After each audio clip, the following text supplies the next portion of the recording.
Bismillahirrahmanirrahim. Assalamualaikum warahmatullahi wabarakatuh. Salam sejahtera untuk kita semua.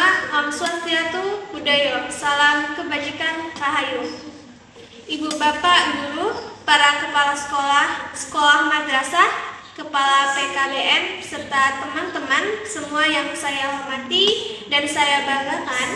Seperti yang kita ketahui, sebelum kita menerapkan kurikulum merdeka yang pada saat ini sedang kita laksanakan, kita sudah menerapkan macam-macam kurikulum sebelumnya. Dan salah satunya adalah kurikulum tahun 1975 dan kurikulum tahun 1984.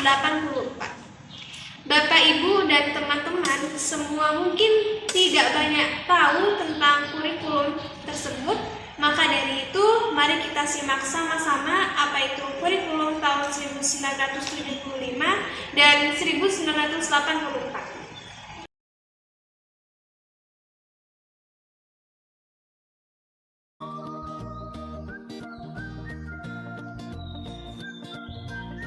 Susi mana ya?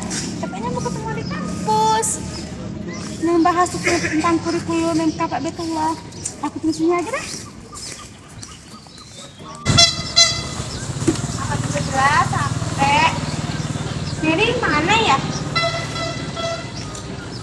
Belum ada nampak. Aku coba cari ke sana dulu deh. Ini. Aku di sini, Kak. Iya kak, kakak baru sampai, maaf ya. Iya kak, udah. Iya duduk sini. Mau bahas di sini.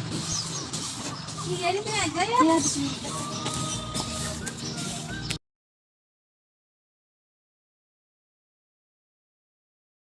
Udah dapat informasi belum tentang kurikulum tahun 1975 yang MK-nya kakak itu loh?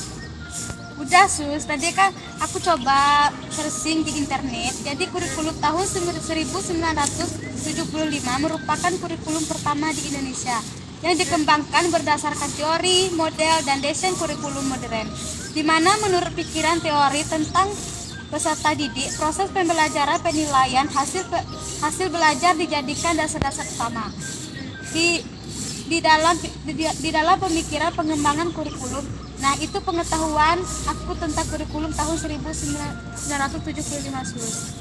Oh, berarti itu penjelasannya. Nah, tadi kan kamu ada sebutin kan tentang model pembelajaran. Nah, model pembelajaran di kurikulum tahun tersebut tuh pakai model pembelajaran apa sih? Kamu tahu nggak?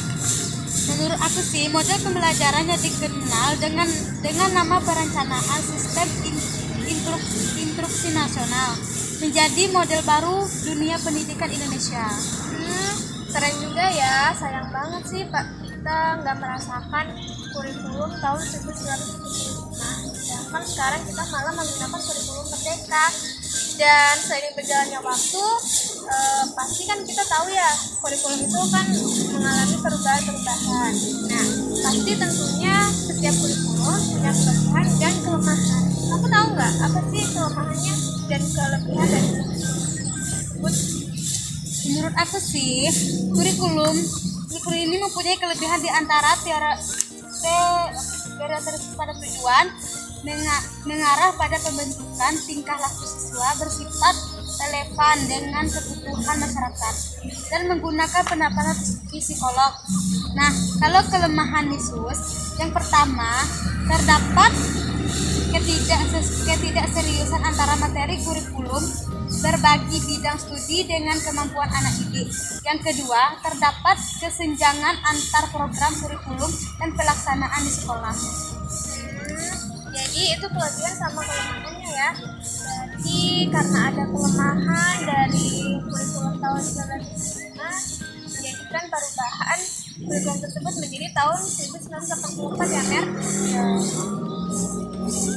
Iya Sus, makanya dia berpaling ke 1984. Jelasin dong Sus kurikulum tahun 1984. Oke. Tadi kan kamu yang ngasih tahu aku ya kurikulum tahun 1975. Sekarang aku mau ngasih tahu sedikit tentang kurikulum tahun 1984.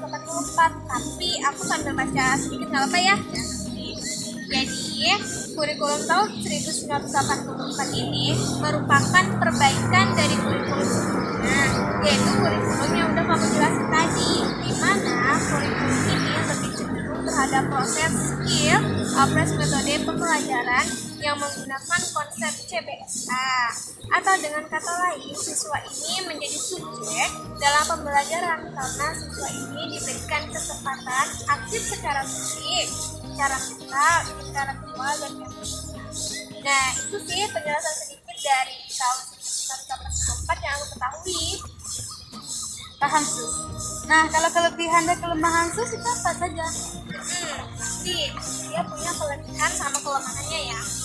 Jadi, kelebihan dari kurikulum tahun 1984 ini memuat materi dan metode yang disusun secara terperinci atau dijelaskan secara terperinci, sehingga guru dan siswa mudah untuk melaksanakannya.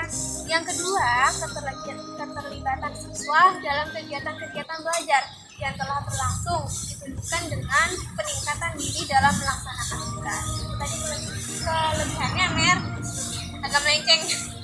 Terus, kalau kelemahannya, kurikulum ini dapat didominasi oleh seorang atau sejumlah siswa, sehingga dia menolak pendapat peserta lain. Jadi itu kayak lebih egois gitu loh. Jadi tuh ada yang ngasih pendapat, tapi malah nggak diterima, ditolak kan. Terus selain itu, siswa yang pandai akan bertambah pandai, sedangkan yang kurang pandai akan ketinggalan. Jadi itu orang guru tuh malah mau mengajarkan atau mengedepankan siswa yang udah pintar. Jadi dia yang kurang pintar harusnya kan harus diajarin ya, ini malah nggak malah ditinggalin. Jadi kelemahannya itu.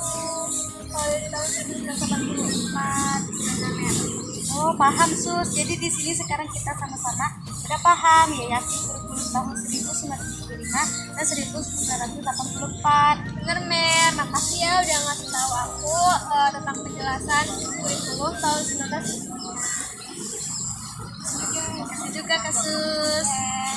Jadi aku tadi udah paham tentang apa yang udah kamu jelasin. Jadi nanti kalau kita balik sama Pak Nurul, kita udah ada sedikit wawasan lah ya tentang kurikulum. Kalau kamu gimana? Udah paham? Udah paham. Oke. Udah jam berapa sih, Kak? Udah mau jam 4:30 nih. Ya, aku mau pulang, Kak. Mau pulang sekarang? Iya. Jadi aku juga ikut pulang deh kalau gitu. Makasih ya, hati-hati di jalan.